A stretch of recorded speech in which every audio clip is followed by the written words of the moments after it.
ನಮಸ್ಕಾರ ಎಲ್ಲರಿಗೂ. ನಾನು ನಿಮ್ಮ ಚಿಂತು ಸುಳ್ಯನಮ್ಮ. ಇವನು ಚಿಂತು ಮೊಬೈಲಲ್ಲಿ ಎಂತ ನೋಡ್ತಾ ಇರೋದು ಗೊತ್ತುಂಟಾ? ಮನೆಯಲ್ಲೇ ಹೇರ್ ಸ್ಟ್ರೈಟ್ ಮಾಡೋದು ಹೇಗೆ ಅಂತ ಹೇಳುವಂತ ನೋಡ್ತಾ ಇರೋದು. ಬೆಳಿಗ್ಗೆಯಿಂದ ತಲೆ ತಿಂತಿದ್ದಾನೆ. ಅಮ್ಮ ನಿನ್ನ ಕೂದಲನ್ನು ಸ್ಟ್ರೈಟ್ ಮಾಡ್ತೇನೆ ಅಂತ ಹೇಳಿಕೊಂಡು ನಾನು ಹೇಳಿದೆ, ಓ ಮಾರಾಯ, ನಮ್ಮ ಕೂದಲೆಲ್ಲ ಸ್ಟ್ರೈಟ್ ಆಗುವಂತದ್ದಲ್ಲ, ಇದು ಮೊದಲೇ ಬಿದಿರಿನ ಬಲ್ಲೆಯಾಗಿ ಇರುವಂತದ್ದು. ಈ ಕೂದಲೆಲ್ಲ ಸ್ಟ್ರೈಟ್ ಆಗೋದು ಕೊನೆಗೆ ಒಂದೇ ಸಲಕ್ಕೆ, ಇದೆಲ್ಲ ಆಗುದಿಲ್ಲ ಮಾರಾಯ ಅಂತ ಹೇಳಿದೆ. ಇಲ್ಲ, ನಾನು ಸ್ಟ್ರೈಟ್ ಮಾಡ್ತೇನೆ ಬಾ ಅಂತ ಹೇಳಿ ಎಳ್ದು ಕರ್ಕೊಂಡು ಬಂದು ಕೂತ್ಕೊಳಿಸಾನೆ. ಇವನಿಗೆ ಗೊತ್ತುಂಟು ಅದಕ್ಕೆ ಜಲ್ಲದು ಇದೆಲ್ಲ ಹಾಕಿ ಸ್ಟ್ರೈಟ್ ಮಾಡುದು ಅಂತ ಹೇಳಿಕೊಂಡು ಇವನ್ ನೆನ್ಸಿಕೊಂಡಿದ್ದಾನೆ. ಡ್ರೈಯರ್ ಒಂದು ಇದ್ರೆ ಸಾಕು ಸ್ಟ್ರೈಟ್ ಆಗ್ತದೆ ಅಂತ ಹೇಳಿಕೊಂಡು ಒಂದು ಗಂಟೆ ಎಲ್ಲ ಸುಮಾರು ಪ್ರಯತ್ನ ಪಟ್ಟು ಒಂದು ಪುಂಡಿಯಷ್ಟು ಕೂದಲನ್ನೆಲ್ಲ ಬಿಸಾಕ್ಲಿಕ್ಕೆ ನಂಗೆ ಸಿಕ್ಕಿತ್ತು. ಕೊನೆಗೆ ಹೇಳಿದ, ನಿನ್ನ ಕೂದಲನ್ನು ಸ್ಟ್ರೈಟ್ ಮಾಡುದು ಒಂದೇ, ನಾಯಿಯ ಬಾಲಕ್ಕೆ ಓಟೆ ಹಾಕುದು ಒಂದೇ ಅಂತ ಹೇಳಿಕೊಂಡು ಕೊನೆಗೆ ಇಡ್ಸುಡಿಯನ್ನು ಕಟ್ಟಿದಾಗಿ ಇಳಿದು ಕಟ್ಟಿ ಬಿಟ್ಟ. ಮತ್ತೆ ನಾನು ಚಂದ ತಲೆ ಎಲ್ಲ ಬಾಚಿ ಸಂತೆಗೆ ಬರುವ ಅಂತೇಳಿ ಸಂತೆಗೆ ಬಂದೆವು. ಬಾರೆ ಸಂತೆಗೆ ಹೋಗೋಣ ಬಾ, ಅಲ್ಲಿ ವ್ಯಾಪಾರ ಮಾಡೋಣ ಬಾ ಅಂತ ಯಾರು ಕರೀಲಿಲ್ಲ, ನಾವೇ ತರಕಾರಿ ತಗೊಂಡು ಬರುವ ಅಂತೇಳಿ ಹೊರಟದ್ದು ನಾನು ಮತ್ತು ಚಿಂತು. ಮತ್ತೆ ಗೊತ್ತುಂಟಲ್ಲ ನಮ್ಮ ಯಜಮಾನ್ರು ತರಕಾರಿ ಹೇಗೆ ತರ್ತಾರೆ ಅಂತ ಹೇಳಿಕೊಂಡು, ಯಾವಾಗ್ಲೂ ಅವರೇ ತರುದು. ನಾನೊಂದ್ 2-3 ಸಲ ವಿಡಿಯೋ ಕೂಡ ಹಾಕಿದ್ದೇನಲ್ಲ, ಅಲ್ಲಿ ದೊಡ್ಡದೆಂತಾದ್ರೂ ಕಂಡ್ರೆ ಅದನ್ನು ಹೊತ್ತುಕೊಂಡು ಬರುದೇ, ಮತ್ತೆ ಅದು ಕೊಳ್ತು ಹೋಗಿದ ಅದು ಇದೆ ಅಂತ ನೋಡುದಿಲ್ಲ, ಎಲ್ಲ ಹೊತ್ತುಕೊಂಡು ಬರುದೇ. ಇಲ್ಲಿ ಒಂದು ಮುಕ್ಕಾಲ್ವಾಸಿ ನಾನು ತಂದು ಬಿಸಾಕ್ತೇನೆ. ನಾವು ಮನೆಯ ಗಂಡಸರನ್ನು ದೂರುದು ಮಾತ್ರ ಮಾರ. ಈಗ ನೋಡಿ ತರಕಾರಿ ತೆಗೆಯುವಾಗ ನಮಗೆ ಗೊತ್ತಾಗ್ತುಂಟು, ಇಲ್ಲಿ ಟೊಮೆಟೊ ಒಂದು ಕೂಡ ಕಾಣ್ತಾ ಇಲ್ಲ. ಇಲ್ಲಿ ಒಂದು ಬುಟ್ಟಿಯಲ್ಲಿ ಒಂದು ಅರ್ಧ ಏನೋ ಒಳ್ಳೇದುಂಟೇನ, ಮತ್ತೆಲ್ಲ ಕರ್ಗಿ ಹೋಗಿದೆ. ನಾವಾದ್ರೂ ಹೀಗೆ ಹೆಕ್ಕಿ ತೆಗಿತೇವೆ, ಅವರು ಇಲ್ಲಿ ಹೆಕ್ಕಿ ತೆಗಿತಾರೆ. ಅವರು ಗಂಡಸರು ಹಾಗೆ ಅಲ್ಲ, ಅವ್ರು ಕೊಟ್ಟದನ್ನು ಹೊತ್ತುಕೊಂಡು ಬರೋದು. ಇಲ್ಲಿ ಒಂದೇ ಒಂದು ಒಳ್ಳೇದಿಲ್ಲ. ಯಾಕಂದ್ರೆ ಈಗ ಮಳೆಗಾಲದಲ್ಲಿ ಸ್ವಲ್ಪ ಹಾಗೇನೆ ಅಂತೆ, ತರಕಾರಿ ಎಲ್ಲ ಕೊಳ್ತು ಎಲ್ಲ ಇರ್ತದಂತೆ. ನಾವು ಅವರನ್ನು ವ್ಯಾಪಾರ ಮಾಡುವವರನ್ನು ದೂರುದು ತಪ್ಪಾಗ್ತದೆ. ಮಳೆಗಾಲದಲ್ಲಿ ಹಾಗೆ ಅಂತ ಕೆಲವರೆಲ್ಲ ಹೇಳ್ತಾರೆ, ಗೊತ್ತಿಲ್ಲ ಮತ್ತೆ ನನಗೆ. ನಾವು ಮತ್ತೆ ಗೊತ್ತುಂಟಲ್ಲ, ಹೆಣ್ಣು ಮಕ್ಕಳು ಹೋದ್ರೆ ಯಾವ್ದು ಕೂಡ ಜಾಸ್ತಿ ತರುದಿಲ್ಲ, ಎಲ್ಲ 1/4 kg 100 ಗ್ರಾಮ್ಸು 50 ಗ್ರಾಮ್ಸು ಹಾಗೆ ತಕೊಂಡು ಬರ್ಬೇಕು. ಯಜಮಾನ್ರು ಒಂದು 200 ರೂಪಾಯಿ ಕೊಟ್ರೆ ಅದನ್ನು 100 ರೂಪಾಯಿ ಉಳಿಸಿ 100 ರೂಪಾಯಿ ತಕೊಂಡು ಬರ್ತೇವೆ. ಮತ್ತೆ ಕೊನೆಗೆ ಬಂದದ್ದು ಮಾವಿನಕಾಯಿ ಸುಮಾರು ಕಡಿಮೆಗೆ ಇತ್ತು, ಒಂದು 50 ರೂಪಾಯಿ ಅಂತ ಕೆಜಿಗೆ. ಹಾಗೆ ಮಾವಿನಕಾಯಿ ತಕೊಂಡೆ. ಅದಾದ ನಂತರ ತಿಂಡಿ ತೆಕ್ಕೊಳ್ಳುವ ಅಂತ ಬಂದೆವು. ಅಲ್ಲಿ ತಿಂಡಿ ಉಂಟು, ಸ್ವಲ್ಪ ಚಂದ ಇರ್ತದೆ, ಬೇಕರಿಯಲ್ಲಿ ಯಾವ ತರ ಇರ್ತದೆ ಹಾಗೆ ಇರ್ತದೆ ತಿಂಡಿ. ಹಾಗೆ ತಿಂಡಿ ತೆಕ್ಕೊಳ್ಳುವಂತ ಬಂದೆವು. ಚಿಂತುನ ಹತ್ರ ಯಾವ ತಿಂಡಿ ಬೇಕು ಮಾರೆ ಅಂತ ಕೇಳಿದ್ರೆ ಉಂಟಲ್ಲ, ಅವನದು ಅಲ್ಲಿ ಬೇಕರಿಗೆಲ್ಲ ಹೋಗುವಾಗ ಅವನದು ಬರುದು ಒಂದೇ ಡೈಲಾಗ್, ಯಾವ್ದು ಬೇಡ, ತಿಂಡಿ ಬೇಡ ಅಂತ ಹೇಳಿಕೊಂಡು. ಆದ್ರೆ ತಿಂಡಿ ತೆಕ್ಕೊಂಡು ಬಂದು ಮನೆಯಲ್ಲಿ ಇಟ್ಟ ಕೂಡಲೇ ತಿಂಡಿದ ಪ್ಯಾಕೆಟ್ ಹೇಗೆ ಖಾಲಿ ಆಗ್ತದೆ ಅಂತ ಗೊತ್ತಿಲ್ಲ. ತೆಗಿಲಿಕ್ಕೆ ಹೋಗುವಾಗ ಮಾತ್ರ ದೊಡ್ಡ ಜನರಿಗೆ ಬೇಡ ಅಂತ ಹೇಳ್ತಾನೆ. ಮನೆಯಲ್ಲಿ ಮಾತ್ರ ತಂದು ಇಟ್ಟಾಗುವಾಗ ಮಾತ್ರ ಒಂದು ಸ್ವಲ್ಪನೂ ಉಳಿಯುವುದಿಲ್ಲ. ನಾನು ಬೆಳಿಗ್ಗೆ ತಂದಿಟ್ಟು ಸಂಜೆ ಕೆಲಸ ಬಿಟ್ಟು ಬರುವಾಗ ಒಂದು ಸ್ವಲ್ಪ ಕೂಡ ಇರುವುದೇ ಇಲ್ಲ ಅಂತ ತಿಂಡಿ. ಅದಾಯ್ತು, ಸಂತೆಯಿಂದೆಲ್ಲ ಬಂದು ಮನೆಗೆ ಬಂದ ಕೂಡಲೇ ಊಟಕ್ಕೆಲ್ಲ ರೆಡಿ ಆಗ್ಬೇಕಲ್ಲ, ಹಾಗೆ ಮೊಟ್ಟೆ ಒಂದು ಮಾಡುವ ಅಂತೇಳಿ ಮೊಟ್ಟೆ ಮಾಡ್ಲಿಕ್ಕೆ ಸ್ಟಾರ್ಟ್ ಮಾಡಿದೆ. ಇದಕ್ಕೆ ಎಂತೆಲ್ಲ ಹಾಕ್ತೇನೆ ಗೊತ್ತುಂಟ, ನಾನು ಯಾವಾಗ್ಲೂ ಈ ತರನೇ ಮೊಟ್ಟೆ ಮಾಡುದು. ಇದಕ್ಕೆಂತೆಲ್ಲ ಈಗ ಹಾಕಿದ್ದೇನೆ ಅಂತ ಹೇಳಿದ್ರೆ ಈರುಳ್ಳಿ, ಕೆಲವರಿಗೆ ನೀರುಳ್ಳಿ ಅಂತ ಹೇಳಿದ್ರೆ ಗೊತ್ತಾಗುದಿಲ್ಲ ಅಲ್ಲ. ಈರುಳ್ಳಿ, ಟೊಮೆಟೊ, ಅರಶಿನ ಹುಡಿ, ಉಪ್ಪು ಹಾಕಿ ಹುರಿತಾ ಇದ್ದಾನೆ. ಕೆಲವರು ಆಮ್ಲೆಟ್ ಮಾಡ್ತಾರೆ, ನಾವು ಆಮ್ಲೆಟ್ ಎಲ್ಲ ಮಾಡೋದಿಲ್ಲ. ನಾನು ಯಾವಾಗ್ಲೂ ಇದೇ ತರ ಮಾಡೋದು. ನಮ್ಮಲ್ಲಿ ಚಿಂತುಗೆ, ನಮ್ಮಲ್ಲಿ ಎಲ್ಲ ಸಾಧಾರಣ ಎಲ್ಲರಿಗೂ ಅಂತ ತುಂಬಾ ಜನರೇನಿಲ್ಲ, ನಾವು 4 ಜನರಲ್ಲ, 4 ಜನರಿಗೆ ಕೂಡ ಈ ತರ ಮೊಟ್ಟೆ ಮಾಡಿದ್ರೇನೆ ಇಷ್ಟ ಆಗುದು. ಇಷ್ಟು ಹಾಕಿ ಫ್ರೈ ಮಾಡ್ಬೇಕು. ಎಂತೆಲ್ಲ ಈರುಳ್ಳಿ, ಟೊಮೆಟೊ, ಅರಶಿನ ಹುಡಿ, ಉಪ್ಪು ಇಷ್ಟನ್ನು ಹಾಕಿ ಫ್ರೈ ಮಾಡ್ಬೇಕು. ಫ್ರೈ ಮಾಡಿ ಸಣ್ಣ ಇದು ಗ್ಯಾಸ್ ಸ್ಲೋ ಇಟ್ಟುಕೊಂಡು ಮೆಣಸುಂಡಿ ಹಾಕಬೇಕು. ಖಾರಕ್ಕೆ ನಿಮಗೆ ಎಷ್ಟು ಬೇಕೋ ಅಷ್ಟು ಮೆಣಸು ನೋಡಿ ಹಾಕಿಕೊಳ್ಬಹುದು. ನಾನು 1 ಸ್ಪೂನ್ ಹಾಕಿದ್ದೇನೆ. ಅದನ್ನು ಹಾಕಿ ಚಂದ ಮಿಕ್ಸ್ ಆಗ್ಬೇಕು. ಈಗ ಇದು ಟೊಮೆಟೊ ನೀರುಳ್ಳಿ ಎಲ್ಲ ಉಂಟಲ್ಲ, ಅದೆಲ್ಲ ಚಂದ ಮಿಕ್ಸ್ ಆಗುವವರೆಗೆ ಅದನ್ನು ಮೆಣಸು ನೋಡಿ ಹಾಕಿ ಮಿಕ್ಸ್ ಮಾಡಬೇಕು. ಮಿಕ್ಸ್ ಮಾಡಿ ಆದ ನಂತರ ಮೊಟ್ಟೆ ಹಾಕಬೇಕು. ನಾನು 2 ಮೊಟ್ಟೆ ಹಾಕ್ತೇನೆ. ನಾನು ಎಲ್ಲರಿಗೂ 2 ಮೊಟ್ಟೆ ಮಾಡುದು, ಒಂದೊಂದು ಮೊಟ್ಟೆ ಎಲ್ಲ ಸಾಕಾಗುದಿಲ್ಲ ಅಲ್ಲ. ಹಾಗೆ 2 ಮೊಟ್ಟೆ ಹಾಕಿ ಸ್ವಲ್ಪ ಮಿಕ್ಸ್ ಮಾಡ್ಬೇಕು. ಮಿಕ್ಸ್ ಅಂತ ಹೇಳಿದ್ರೆ ತುಂಬಾ ಮಿಕ್ಸ್ ಮಾಡಬಾರ್ದು, ತುಂಬಾ ಮಿಕ್ಸ್ ಮಾಡಿದ್ರೆ ಅದು ಬುರ್ಜಿ ಆಗ್ತದೆ. ಇದು ಎಂತ ಸ್ವಲ್ಪ ಮಿಕ್ಸ್ ಮಾಡುದು, ಎಂತ ಇದೆಲ್ಲ ಮೆಣಸಿನ ಹುಡಿ ಮತ್ತೆ ಟೊಮೆಟೊ ಅದೆಲ್ಲ ಸ್ವಲ್ಪ ಮಿಕ್ಸ್ ಆಗುವಾಗ ಮಿಕ್ಸ್ ಮಾಡಿ ಮುಚ್ಚಿಟ್ರೆ ಆಯ್ತು. ಮುಚ್ಚಿಡುದು ಕೂಡ ಹಾಗೇನೆ, ಫುಲ್ ಗ್ಯಾಸ್ ಇಡಬಾರ್ದು, ಸ್ಲೋ ಇಟ್ಟು ಮುಚ್ಚಿಡ್ಬೇಕು. ಮುಚ್ಚಿಟ್ಟು ಸ್ವಲ್ಪ ಹೊತ್ತು ಒಂದು 2-3 ನಿಮಿಷ ಆದ ನಂತರ ಪ್ಲೇಟ್ ಅನ್ನು ತೆಗೆದು ನೋಡ್ಬೇಕು. ನೋಡುವಾಗ ಹೀಗೆ ಆಗಿರ್ತದೆ ನೋಡಿ. ಮತ್ತೆ ಅದನ್ನು ಕರ ಅಂತೇಳಿ ಕೆರೆದು ಅದನ್ನು ತಿರುಗಿಸಿ ಹಾಕಿಕೊಳ್ಬೇಕು. ಹೀಗೆ ಮಾಡಿದ್ರೆ ಒಳ್ಳೆ ಟೇಸ್ಟ್ ಆಗ್ತದೆ. ನೀವು ಒಂದ್ಸಲ ಮಾಡಿ ನೋಡಿ ಆಯ್ತಾ. ನಾನು ಇದೇ ತರ ಮಾಡುದು. ಈ ತರ ಮಾಡಿಕೊಂಡ್ರೆ ಉಂಟಲ್ಲ, ನಿಮಗೆ ಪದಾರ್ಥ ಇಲ್ಲದಿದ್ರು ಒಂದು ಸಲಕ್ಕೆ ಅಡ್ಜಸ್ಟ್ ಆಗ್ತದೆ. ಯಾಕೆಂದ್ರೆ ಮೆಣಸಿನ ಹುಡಿ ಎಲ್ಲ ಹಾಕುವ ಕಾರಣ ಖಾರ ಇರ್ತದಲ್ಲ. ಮತ್ತೊಂದು ಪಕ್ಕದಲ್ಲಿ ಒಂದು ಪ್ಲೇಟ್ ಅನ್ನು ಇಟ್ಟುಕೊಂಡು ಆ ಪ್ಲೇಟಿಗೆ ಹಾಕಿಕೊಂಡು ಒಂದು ತಟ್ಟೆ ತೆಕ್ಕೊಂಡು ತಟ್ಟೆಗೆ ಅನ್ನ ಹಾಕಿಕೊಂಡು ಈ ಮೊಟ್ಟೆ ಹಾಕಿಕೊಂಡು ಅನ್ನಕ್ಕೆ ಸಾರು ಕೂಡ ಹಾಕಿಕೊಂಡು ಗಬ ಅಂತೇಳಿ ತಿಂದ್ರೆ ಆಯ್ತು. ನಾವು ಹಾಗೆ ತಿಂದಾದ ನಂತರ ನಾವು ಮೊದಲು ರೂಮಲ್ಲಿ ಇದ್ದೇವಲ್ಲ, ನಾವು ಈ ರೂಮಿಗೆ ಬರ್ಲಿಕ್ಕೆ ಮೊದಲೊಂದು ರೂಮಲ್ಲಿ ಇದ್ದೇವೆ, SL ರೈ ಕಾಂಪೌಂಡ್ ಅಂತೇಳಿ. ನಾವು ಈಗ ಇರೋ ರೂಮಿಂದ ಸ್ವಲ್ಪ ಮುಂದೆಗೆ ಅಷ್ಟೇ, ಅಲ್ಲಿಗೆ ಹೋಗಿ ನೋಡಿಕೊಂಡು ಬರುವ ಅಂತೇಳಿ ಹಾಗೆ ನಾವು ಅಲ್ಲಿಗೆ ಬಂದೆವು. ಈ ರೂಮಲ್ಲಿ ಉಂಟಲ್ಲ ನಮಗೆ ತುಂಬಾ ಮೆಮೊರೀಸ್ ನೆನಪು, ನಾಲಿಗೆ ಮಗ್ಚುದಿಲ್ಲ, ಪ್ರಾಯ ಆಯ್ತಲ್ಲ ಹಾಗೆ ನಾಲಿಗೆ ಮಗ್ಚುದಿಲ್ಲ, ನೆನಪುಗಳು ಉಂಟು. ನಾವು ಈ ರೂಮಿಗೆ ಬಂದದ್ದು ಚಿಂತು UKG ಅಲ್ಲಿ ಇದ್ದ, ನನ್ನ ದೊಡ್ಡ ಮಗ 10th ಅಲ್ಲಿ ಇದ್ದ. ಈ ರೂಮಲ್ಲಿ ನಾವು 10 ವರ್ಷ ಇದ್ದೆವು. ಇಲ್ಲಿ ತುಂಬಾ ನೆನಪುಗಳು ಉಂಟು, ಮೆಮೊರೀಸ್ ಅಂತ ಹೇಳಲಿಕ್ಕೆ ಮಗ್ಚುದಿಲ್ಲ, ಯಾಕೆ ನೆನಪುಗಳು ಉಂಟು ಅಂತ ಅಚ್ಚ ಕನ್ನಡದಲ್ಲೇ ಹೇಳ್ತೇನೆ ಆಯ್ತಾ. ಇದು ನೋಡಿ, ಈ ರೂಮು ನಾವಿದ್ದ ರೂಮು. ಮೊದಲು ನಾವಿರುವಾಗ ಇಲ್ಲಿಗೆ ಟೈಲ್ಸ್ ಎಲ್ಲ ಹಾಕಿರ್ಲಿಲ್ಲ, ಈಗ ಟೈಲ್ಸ್ ಎಲ್ಲ ಹಾಕಿದ್ದಾರೆ. ನಾವು ಈ ರೂಮ್ ಬಿಟ್ಟು 2 ವರ್ಷ ಆಯ್ತು. 2 ವರ್ಷ ಆದ್ರೂ ಕೆಲವು ನಮ್ಮ ಐಟಮ್ಗಳು ಇಲ್ಲೇ ಉಂಟು, ಬಾಕಿ ಉಂಟು. ಈ ಕಡಿವ ಕಲ್ಲು ನೋಡಿ, ಕಡಿವ ಕಲ್ಲು ನಮ್ಮದೇ. ನಾನು ಕಲ್ಲು ತೆಗಿಯೋಕೆ ಉಂಟಲ್ಲ, ನಂಗೆ ದೊಡ್ಡ ಕಲ್ಲು ಬೇಕು ಅಂತೇಳಿ ತಕೊಂಡೆ. ಈಗ ಕಲ್ಲೇ ದೊಡ್ಡದಾಯ್ತು, ಹೊತ್ತುಕೊಂಡು ಹೋಗ್ಲಿಕ್ಕೆ ಆಗುದಿಲ್ಲ ಅಂತೇಳಿ ಇಲ್ಲೇ ಬಿಟ್ಟು ಹೋಗಿದ್ದೇವೆ. ಅಲ್ಲ, ಯಾರಾದ್ರೂ ಇದನ್ನು ಎತ್ತಿ ನನ್ನ ತಲೆಗೆ ಹೊರಿಸಿ ಬಿಡುವವರಿದ್ರೆ ನಾನು ಹೊತ್ತುಕೊಂಡು ಹೋಗುವೆ, ಆದ್ರೆ ಹೊರಿಸುವಷ್ಟು ತಾಕತ್ತು ಯಾರಿಗೆ ಕೂಡ ಇಲ್ಲ.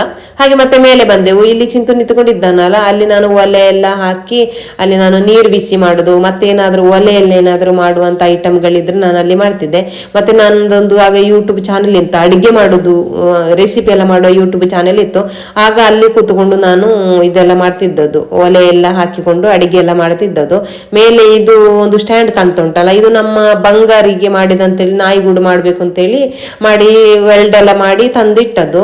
ಮತ್ತೆ ಚಿಂತುಗೋಸ್ಕರ ನಾವು ಈ ರೂಮ್ ಅನ್ನು ಚೇಂಜ್ ಮಾಡಿದ್ದು. ಚಿಂತು ನಾನು ಜ್ಞಾನದೀಪ ಎಲಿಮಲೆಗೆ ಹಾಕಿದ್ದು. ಅಲ್ಲಿ ಹಾಕಿದ ನಂತರ ಅವನಿಗೆ ಹೋಗ್ಲಿಕ್ಕೆ ಬರ್ಲಿಕ್ಕೆಲ್ಲ ದೂರ ಆಗ್ತದೆ ಅಂತ ಹೇಳಿಕೊಂಡು ನಾವು ಮತ್ತೆ ಎಲಿಮಲೆಗೆ ರೂಮ್ ಶಿಫ್ಟ್ ಮಾಡಿ ಹೋದೆವು. ಅಲ್ಲಿ ಅಷ್ಟೇ ಒಂದು 2 ತಿಂಗಳೇನೆ ಇದ್ದೇವೆ. ಅಲ್ಲಿ ನೀರಿನ ಸಮಸ್ಯೆ, ಕರೆಂಟ್ ಸಮಸ್ಯೆ ಎಲ್ಲ ಜಾಸ್ತಿ ಅಂತ ಹೇಳಿಕೊಂಡು ವಾಪಸ್ ನಾವು ಸುಳ್ಯಕ್ಕೇನೆ ಬಂದದ್ದು. ಸುಳ್ಯಕ್ಕೆ ಈಗ ನಾವಿದ್ದೇವೆ, ತೋರಿಸ್ತಿದ್ದೇನಲ್ಲ ರೂಮ್, ಇಲ್ಲಿಂದ ಸ್ವಲ್ಪ ಆಚೆಗೆ ಈಗಿರುವ ರೂಮ್ ನಮ್ಮದು. ಈ ರೂಮ್ ಒಂಥರ ಲಕ್ ರೂಮ್ ಅಂತಲೇ ಹೇಳ್ಬೋದು ನಮಗೆ, ಯಾಕಂದ್ರೆ ಚಿಂತನ ತುಂಬಾ ವಿಡಿಯೋಗಳು ಇಲ್ಲಿ ವೈರಲ್ ಆದ್ದು. ಸುಳ್ಯದ ಕರೆಂಟ್ ಬಗ್ಗೆ ವಿಡಿಯೋ ಮಾಡಿದ, ಪಬ್ಲಿಕ್ ಎಕ್ಸಾಮ್ ಬಗ್ಗೆ ವಿಡಿಯೋ ಮಾಡಿದ, ಈ ತರ ತುಂಬಾ ವಿಡಿಯೋಗಳು ಇಲ್ಲಿ ವೈರಲ್ ಆಗಿ ನ್ಯೂಸ್ನವರು ಬಂದು ಇಂಟರ್ವ್ಯೂ ಮಾಡಿದ್ದು, ಅದೆಲ್ಲ ಈ ರೂಮ್ ಅಲ್ಲಿ ಒಂಥರ ಲಕ್ ರೂಮ್ ಅಂತಲೇ ಹೇಳ್ಬೋದು. ನಾನು ಮೇಲೆ ಬಟ್ಟೆ ಒಣಗ್ಲಿಕ್ಕೆ ಹಾಕ್ಲಿಕ್ಕೆ ಬರುವಾಗ ಇಲ್ಲಿ ಕಿಟಿಕಿಯನ್ನು ಬಂದು ಹೀಗೆ ಕೋಲಲ್ಲಿ ನಾನು ಬೊಟ್ಟೆ ಆಗುವಾಗ ಆಚೆ ರೂಮ್ ಅಲ್ಲಿ ನನ್ನ ಪರಿಚಯದವರೊಬ್ರು ಕ್ಲೋಸ್ ನನ್ನ ಫ್ರೆಂಡ್ ಒಬ್ರು ಇದ್ದಾರೆ, ಅವರೊಟ್ಟಿಗೆ ಪಟ್ಟಂಗ ಹಾಕುದು. ಮತ್ತೆ ಈಗ ಹೆಣ್ಣು ಮಕ್ಕಳದ್ದು ಹೇಗೆ ಅಂತೇಳಿ ಗೊತ್ತುಂಟಲ್ಲ, ಅವಳಿಗೆ ಮದುವೆ ಆಯ್ತಂತೆ, ಹಾಗೆ ಅಂತೆ ಹೀಗೆ ಅಂತೆ, ಅವನದ್ದು ಹಾಗೆ ಅಂತೆ, ಇವಳದ್ದು ಹೀಗೆ ಅಂತೆ, ಅವಳು ಅಲ್ಲಿ ಓದ್ಲಂತೆ ಇಲ್ಲಿ ಓದ್ಲಂತೆ, ಈ ತರ ಎಲ್ಲ ಇಲ್ಲಿ ನಿಂತ್ಕೊಂಡು ಗಂಟೆಗಟ್ಲೆ ಇಲ್ಲಿ ನಿಂತ್ಕೊಂಡು ಪಟ್ಟಂಗ ಹಾಕುದು. ಮತ್ತೆ ಏನಾದ್ರು ಕೊಡ್ಲಿಕ್ಕೆ ತೆಗೊಳ್ಲಿಕ್ಕಿದ್ರೆ ಈ ಕಿಟಿಕಿಯಲ್ಲೆಲ್ಲ ಪಾರ್ಸೆಲ್ ಎಲ್ಲ ವ್ಯವಹಾರಗಳೆಲ್ಲ ನಡೀತಾ ಇತ್ತು ನಮ್ಮದು. ಹಾಗೆ ಈಗ ನೆನಪಿಗೋಸ್ಕರ ಇಲ್ಲಿ ಬಂದು ಕೊಟ್ಟಿಗೆ ನನಗೆ ಕಿಟಿಕಿಯನ್ನು ಬಿಟ್ಟುತ್ತಿರುವುದು. ಇದು ಬಟ್ಟೆಗೆ ಕಲ್ಲು ಉಂಟಲ್ಲ, ಕೆಲವರೆಲ್ಲ ಹೇಳ್ತಾರ ನೋಡಿ, ನನ್ನ ವಿಡಿಯೋ ಆ ದೇವಸ್ಥಾನದಿಂದ ಸ್ಟಾರ್ಟ್ ಆಯ್ತು, ಈ ದೇವಸ್ಥಾನದಿಂದ ಸ್ಟಾರ್ಟ್ ಆಯ್ತು ಅಂತ ಹೇಳಿಕೊಂಡು. ಆದ್ರೆ ನಮ್ಮ ಚಿಂತುನ ವಿಡಿಯೋ ಈ ಬಟ್ಟೆ ಒಗೆಯುವ ಕಲ್ಲಿಂದ ಸ್ಟಾರ್ಟ್ ಆದ್ದು. ಈ ಬಟ್ಟೆ ಒಗೆಯುವ ಕಲ್ಲಲ್ಲಿ ಕೂತ್ಕೊಂಡು ಇವನೊಂದು ಬಟ್ಟೆ ಒಗೆಯುವುದು ಯಾವ ರೀತಿ ಅಂತೇಳಿ ಹೇಳಿಕೊಟ್ಟಿದ್ದ. ಆ ವಿಡಿಯೋ ತುಂಬಾ ವೈರಲ್ ಆಗಿ ಅದಾದ ನಂತರ ಕೆಲವೊಂದು ವಿಡಿಯೋ ಮಾಡಿ ಚಿಂತು ಸುಳ್ಳೆ ಅಂತೇಳಿ ಹೆಸರು ಬಂತು ಚಿಂತುಗೆ. ಈ ಬಟ್ಟೆ ಒಗೆಯುವ ಕಲ್ಲಿಂದ ಚಿಂತುನ ವಿಡಿಯೋ ಸ್ಟಾರ್ಟ್ ಆದ್ದು. ಮತ್ತೆ ಇಲ್ಲಿ ಒಂದು ಎದುರೊಂದು ಹುಳಿದು ಮರ ಉಂಟು ನೋಡಿ, ಇದು ಎಂತ ಕಹಿ ಹುಳಿದ್ದು ಮರ, ಇದು ತುಂಬಾ ಒಳ್ಳೆ ಹುಳಿ, ಮದ್ದಿಗೆಲ್ಲ ಆಗ್ತದೆ. ಇದು ಪಿತ್ತಕ್ಕೆ ಎಲ್ಲ ತಲೆಗೆಲ್ಲ ಹಾಕ್ತಾರೆ ಇದನ್ನು ತುಂಬಾ ಜನರು ಬಂದು ಕೊಯ್ದುಕೊಂಡು ಹೋಗ್ತಾರೆ. ನಾವು ಕೂಡ ಕೊಯ್ತಿದ್ದೆವು. ಅದಕ್ಕೋಸ್ಕರ ಎಲ್ಲಾದ್ರೂ ಹುಳಿ ಉಂಟಾ ಅಂತ ಇವನ ಮೇಲೆಲ್ಲ ಕಂಪೌಂಡ್ ಮೇಲೆ ಹತ್ತಿಕೊಂಡು ಓಂಗಿಕೊಂಡು ಇದ್ದಾನೆ. ಇದು ಯಾವ ಹುಳಿ ಅಂತ ನಾನು ತೋರಿಸ್ತೇನೆ ನೋಡಿ. ಇಲ್ಲೊಂದು 2 ಹುಳಿ ಉಂಟು, ಚಿಕ್ಕ ಚಿಕ್ಕ ಹುಳಿ ಮಾತ್ರ ಆಯ್ತಾ. ಇದು ನೋಡಿ, ಈ ಹುಳಿ ನೋಡಿ, ನಿಮಗೆ ಗೊತ್ತಿರ್ಬೋದಲ್ಲ ಈ ಹುಳಿಯನ್ನು. ಇದು ತಲೆಗೆಲ್ಲ ಹಾಕ್ತಾರೆ, ಮದ್ದಿಗೆ ಅಂತೇಳಿ ಎಲ್ಲ ಹಾಕ್ತಾರೆ. ನಮಗೆ ಮತ್ತೆ ಹುಳಿ ಸಿಗ್ಲಿಲ್ಲ, ಮತ್ತೆ ನಾವು ಅದನ್ನು ಮತ್ತೆ ಹಾಗೆ ಬಿಟ್ಟು ಬಂದೆವು. ಅದು ಎಳೆದು ಹುಳಿ, ಇದೇನು ಬೆಳಿಲಿಲ್ಲ, ಇದು ಬೆಳಿಬೇಕು. ಬೆಳೆದಾಗ ಇದರಲ್ಲಿ ಒಳ್ಳೆ ನೀರಿರ್ತದೆ, ಮತ್ತೆ ಜ್ಯೂಸ್ ಕೂಡ ಮಾಡ್ಲಿಕ್ಕೆ ಆಗ್ತದೆ ಇದರಲ್ಲಿ. ಮತ್ತೆ ತಲೆಗೆ ಪಿತ್ತಕ್ಕೆ ತಲೆಗೆಲ್ಲ ಹಾಕ್ತಾರೆ. ಅದಾಗಿ ಮನೆಗೆ ಹೋಗುವ ಅಂತೇಳಿ ತಿರುಗಿ ಬಂದೆವು. ಇದು ಯಾವ ರೋಡ್ ಅಂತ ಹೇಳಿದ್ರೆ ಸುಳ್ಯದ ಜೂನಿಯರ್ ಕಾಲೇಜ್ ರೋಡ್. ಈ ಸುಳ್ಯದ ಜೂನಿಯರ್ ಕಾಲೇಜ್ಗೆ ಕಾಲೇಜ್ ಮತ್ತು ಹೈಸ್ಕೂಲ್ ಆಗಿ ಒಂದು 1000 ಮೇಲೆ ಮಕ್ಕಳಿರ್ಬೋದು, 1,500 ಮಕ್ಕಳು ಇರ್ಬೋದು ಅಂತ ಕಾಣ್ತದೆ. ಬೆಳಿಗ್ಗೆ ಮತ್ತು ಸಂಜೆ ಈ ಮಕ್ಕಳು ಮತ್ತು ವಾಹನಗಳು ಅಂತೆಲ್ಲ ಆಗುವಾಗ ಹೋಗ್ಲಿಕ್ಕೆ ಬರ್ಲಿಕ್ಕೆ ಇದು ಇರುವುದಿಲ್ಲ, ಅಷ್ಟು ರಶ್ ಇರ್ತದೆ ಈ ರೋಡಲ್ಲಿ. ಆದ್ರೆ ಈ ರೋಡಿನ ಅವಸ್ಥೆಯನ್ನು ಯಾವ ರೀತಿ ಮಾಡಿಟ್ಟಿದ್ದಾರೆ ನೋಡಿ. ಇದು ಕಾಂಕ್ರೀಟ್ ಮತ್ತು ಈ ಸೈಡ್ ಇಂಟರ್ಲಾಕ್ ಹಾಕಿದ್ದು ಈಗ 1.5-2 ವರ್ಷಕ್ಕೆ ಹಿಂದೆನ ಹಾಕಿದ್ದು. ಈಗ ನೋಡಿ ಎಲ್ಲ ಈ ಪೈಪ್ ಹಾಕುದು ಅಂತೇಳಿ ಎಲ್ಲ ಕಿತ್ತಿ ಬಿಸಾಡಿದ್ದಾರೆ. ಅಲ್ಲ, ಇಂಟರ್ಲಾಕ್ ಅನ್ನು ಕಿತ್ತು ಬಿಸಾಡಿದ್ದಾರೆ, ಅದೊಂದು ಸೈಡಲ್ಲಿ ಹಾಕಿಡ್ಬೋದಲ್ಲ. ಅಷ್ಟು ರಶ್ ಇರ್ತದೆ ಬೆಳಿಗ್ಗೆ ಸಂಜೆ. ಆದ್ರೆ ಈ ಮಕ್ಕಳ ಪಾಪ ಹೇಗೆ ನಡೆದುಕೊಂಡು ಹೋಗ್ಬೇಕು? ಒಂದು ಫುಟ್ಪಾತ್ ಅಲ್ಲಿ ಹೋಗ್ಲಿಕ್ಕೆ ಆಗುದಿಲ್ಲ, ರೋಡಲ್ಲಿ ಹೋಗ್ಲಿಕ್ಕೆ ಆಗುದಿಲ್ಲ ಅಂತ ಪರಿಸ್ಥಿತಿ ರೋಡಲ್ಲಿ. ಇವರೆಂತ ಮಾಡುದು ಅಂತ ಹೇಳಿದ್ರೆ, ಇವರ ಮನೆಗೆ ಒಂದು ಸ್ಕೂಟಿ ಕೂಡ ತೆಕೊಂಡು ಹೋಗ್ಲಿಕ್ಕೆ ಆಗುದಿಲ್ಲ ಅಂತ ಹೇಳ್ಕೊಂಡು ಇದ್ದ ಇಂಟರ್ಲಾಕ್ ಅನ್ನು ಹಾಕಿ ಇದು ಮಾಡ್ತಾ ಇರೋದು. ನಾನಲ್ಲಿ ಒಂದು ಕಿಟಕಿ ಬಿಟ್ಟಿದ್ದಲ್ಲ, ಅದು ಇವರ ಮನೆಯ ಕಿಟಕಿಯನ್ನೇ ಬಿಟ್ಟಿದ್ದು. ಇವರು ಇಲ್ಲಿ ಕೆಲಸ ಮಾಡ್ತಿದ್ದಾರೆ ಅಂತ ಹೇಳಿ ನನಗೆ ಗೊತ್ತಿತ್ತಲ್ಲ, ಆ ಧೈರ್ಯದಲ್ಲಿ ಅಲ್ಲಿ ಬಂದು ಕಿಟಕಿ ತೆಗಿಲಿಕ್ಕಿಲ್ಲ ಅಂತ ಹೇಳಿಕೊಂಡು ನಾನು ಬಂದು ಇಲ್ಲಿ ಬಿಟ್ಟಿದ್ದು. ಈಗ ನೋಡಿ, ಈಗ ಈ ಜೂನಿಯರ್ ಕಾಲೇಜ್ ಅಂತ ಹೇಳಿ ಅಲ್ಲ, ಸುಳ್ಯದಲ್ಲಿ ಎಲ್ಲಿ ಹೋದ್ರು ಕೂಡ ಈ ತರನೇ ಗುಂಡಿ ಎಲ್ಲ ಮಾಡಿಟ್ಟಿದ್ದಾರೆ, ರೋಡ್ ಇದು ಮಾಡಿಕೊಂಡು ಹಾಳು ಮಾಡಿಟ್ಟಿದ್ದಾರೆ. ಈಗ ಅದನ್ನೆಲ್ಲ ಸರಿ ಮಾಡ್ತಾರೆ, ಇನ್ನು ಸ್ವಲ್ಪ ದಿವಸ ಆಗುವಾಗ ನೋಡಿ ಅದೆಲ್ಲ ಸರಿ ಮಾಡ್ತಾರೆ, ಕ್ಲೀನ್ ಮಾಡ್ತಾರೆ. ಕ್ಲೀನ್ ಆದ ನಂತರ ಇನ್ನು ವಾಪಸ್ ಒಂದು ವರ್ಷಕ್ಕೆ ವಾಪಸ್ ಅದೇ ತರ ಮಾಡ್ತಾರೆ. ಇದು ನೋಡಿ ಸುಳ್ಯದ ಜೂನಿಯರ್ ಕಾಲೇಜ್ ಟರ್ನ್ ಅಲ್ಲಿ ಇರುವ ರೋಡು. ಇಲ್ಲಿ ನೋಡಿ, ಇಲ್ಲಿ ಕೂಡ ಇದು ಮಾಡಿ ಪೈಪ್ಗೆ ಏನೋ ಎಂತದ್ದು ಗೊತ್ತಿಲ್ಲ, ಈ ತರ ಮಾಡಿಟ್ಟಿದ್ದಾರೆ. ಅದಾದ ನಂತರ ಇನ್ನು ಸ್ವಲ್ಪ ಮುಂದೆ ಹೋಗ್ತೇನೆ ನೋಡಿ. ಮುಂದೆ ಹೋಗುವಾಗ ಅಲ್ಲಿ ಕೂಡ ಹಾಗೇನೆ ನೋಡಿ, ಇಲ್ಲಿ ನೋಡಿ, ಇಲ್ಲಿ ಕೂಡ ಈ ತರನೇ ಮಾಡಿಟ್ಟಿದ್ದಾರೆ. ನಾವು ಸ್ಕೂಟಿಯಲ್ಲಿ, ಕಾರಲ್ಲಿ ಎಲ್ಲ, ಬೈಕಲ್ಲೆಲ್ಲ ಬರುವವರು ಉಂಟಲ್ಲ, ಗಡ್ಕ ಅಂತೇಳಿ ಈ ಗುಂಡಿಗೆ ಬಂದು ಬೀಳುದು ನೋಡಿ. ಅಂದ್ರೆ ಲಾಭ ಉಂಟಲ್ಲ, ಗಾರ್ಮೆಂಟ್ಗೆ ತುಂಬಾ ಲಾಭ ಉಂಟು ಈ ತರ ಎಲ್ಲ ಮಾಡಿಟ್ರೆ. ಅಂದ್ರೆ ನಮ್ಮ ಗಾಡಿಗಳು ಗುಜಿರಿ ಆಗ್ತದೆ, ನಾವು ರಿಪೇರಿಗೆ ತಗೊಂಡು ಹೋಗ್ತೇವೆ. ಆಗ ಅಲ್ಲಿ ಗ್ಯಾರೇಜಿನವರು ಅಲ್ಲಿ ಅದು ಇದು GST ಟ್ಯಾಕ್ಸ್ ಅಂತ ಹೇಳಿ ಎಲ್ಲ ಕಟ್ಟುತ್ತಾರಲ್ಲ, ಆದ ಕಾರಣ ಗವರ್ಮೆಂಟ್ಗೆ ತುಂಬಾ ಲಾಭ ಉಂಟು. ನಷ್ಟ ಇರುವುದು ನಮಗೆ ಮಾತ್ರ, ಇಲ್ಲಿ ಗವರ್ಮೆಂಟ್ಗೆ ಏನು ಲಾಸ್ ಇಲ್ಲ ಅಲ್ಲ. ಹಾಗೆ ಸಂಜೆ ನಾನು ಮತ್ತು ಚಿಂತು ಸಿದ್ಧ ಹಾಸ್ಪಿಟಲ್ಗೆ ಬಂದೆವು. ಯಾಕೆ ಅಂತ ಹೇಳಿದ್ರೆ, ನನ್ನ ಅಕ್ಕನ ಮಗನ ಹೆಂಡತಿಯನ್ನು ಹಾಸ್ಪಿಟಲ್ಗೆ ಕರ್ಕೊಂಡು ಬಂದೇರೆ ಡೆಲಿವರಿಗೆ ಅಂತೇಳಿ. ಅವತ್ತು ನಾನು ಸೀಮಂತದ ವಿಡಿಯೋ ಹಾಕಿದ್ದೆ ಅಲ್ಲ, ಮಧುವನ್ನು ಈಗ ಹಾಸ್ಪಿಟಲ್ಗೆ ಡೆಲಿವರಿಗೆ ಕರ್ಕೊಂಡು ಬಂದೇರೆ. ಹಾಗೆ ಅಕ್ಕನ ಮಗನಿಗೆ ಕಾಲ್ ಮಾಡಿ ಹೇಳಿದ, ಒಂದು ಸಲ ಬನ್ನಿ ಚಿಕ್ಕಿ, ಅವಳಿಗೆ ಹೊಟ್ಟೆ ನೋವು ಜೋರು ಉಂಟು, ನನಗೆ ಹೆದರಿಕೆ ಆಗ್ತದೆ, ಒಂದ್ಸಲ ಬನ್ನಿ ಅಂತ. ಹಾಗೆ ನಾನು ಓಡಿಕೊಂಡು ಬಂದಾಗುವಾಗ ಅವಳಿಗೆ ಡೆಲಿವರಿ ಕೂಡ ಆಯ್ತು, ಗಂಡು ಮಗು ಕೂಡ ಆಯ್ತು. ಹಾಗೆ ಅಪ್ಪನ ಕೈಯಲ್ಲಿ ಮಗುವನ್ನು ತಂದು ಕೊಟ್ಟು ನಾನೊಂದು ಡೈಲಾಗ್ ಬಿಟ್ಟೆ, ನಿಂದೇ ಹವಮಗ ಕಲ್ಮಕಾರಲ್ಲಿ ವನಜನನ್ನು ಲವ್ ಮಾಡಿದೆ, ಗುತ್ತಿಗಾರಲ್ಲಿ ಸವಿತನನ್ನು ಲವ್ ಮಾಡಿದೆ, ಸುಳ್ಯದಲ್ಲಿ ಕಾವ್ಯನನ್ನು ಲವ್ ಮಾಡಿದೆ, ಈಗ ಮಧುವನ್ನು ಮದುವೆಯಾಗಿ ಅಪ್ಪನು ಆಗ್ತಿದ್ಯಾ, ನಮ್ಮದು ಒಂದು ಉಂಟು ಲೈಫು, ಈ 2 ಮಾರಿ ಮಕ್ಕಳನ್ನು ಹಿಡ್ಕೊಂಡು ಅಂತ ಹೇಳಿಕೊಂಡು ಅಷ್ಟು ಹೇಳಿ ಡೈಲಾಗ್ ಬಿಟ್ಟು ನಾನು ತಿರುಗಿ ನೋಡ್ತಾನೆ, ಚಿಂತು ಎಲ್ಲಿ ಕೂಡ ಕಾಣುದಿಲ್ಲ. ಅವನು ಓಡಿ ಬಂದು ಸ್ಕೂಟಿ ಹತ್ರ ನಿಂತಾಗಿದೆ. ಎಂತಕ್ಕೆ? ಮಾರಿ ಮಕ್ಕಳು ಅಂತ ಹೇಳಿದಲ್ಲ, ಹಾಗೆ ಬೆಚ್ಚದಲ್ಲಿ ಓಡಿ ಬಂದು ನಿಂತಿದ್ದಾನೆ.